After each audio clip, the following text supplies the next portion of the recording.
emiten manajer investasi. Kayak Panin gitu ya, atau misalnya Esmore atau Trimega ya. Tren suku bunga turun.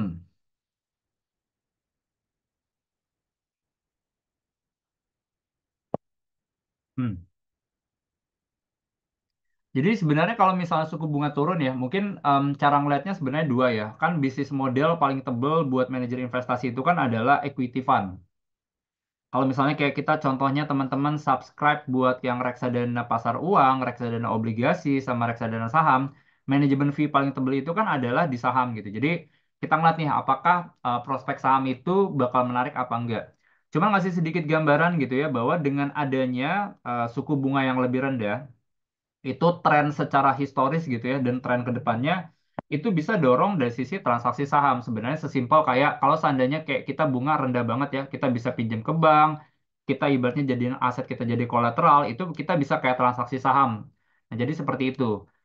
Contohnya di China tuh bahkan mereka sampai kasih yang instrumen yang modelnya kayak swap itu tadi. Nah, itu yang pasti akan dorong lah sebenarnya transaksi buat ke sahamnya. Jadi harusnya ekspektasinya sih bisa positif. Apalagi sebenarnya selalu ingat gitu bahwa market ini kan di drive sama liquidity. Somehow posisi ekonomi sama posisi market itu geraknya tuh diverge, beda. Ekonominya hancur, marketnya masih bisa tetap positif.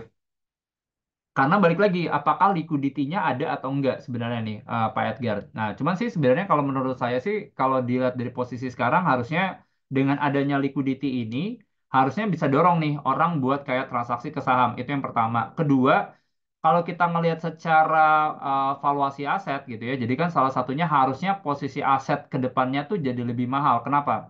Kan kalau kita mau valuasi aset kan sesimpel kita valuasi perusahaan gitu ya. Kan kita ada rumusnya namanya tuh cash flow-nya dia kita bagi sama biaya biaya bunga kita gitu ya, namanya cost of capital namanya.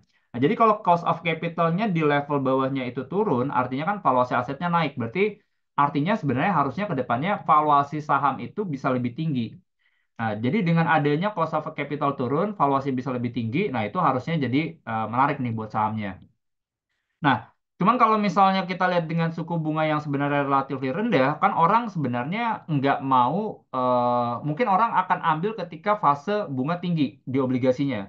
Cuman ketika nanti issuance baru yang bunganya udah rendah, kayaknya attractiveness-nya jadi nggak terlalu bagus sih, Pak. Nah, jadi harusnya sih dengan adanya suku bunga rendah ini, obligasi jadi nggak terlalu menarik karena issuance baru, saham tuh jadi prospektif gitu. Jadi bisa-bisa dorong prospeknya bisa bisa bagus nih, Pak Edgar. Jadi itu ya, Pak.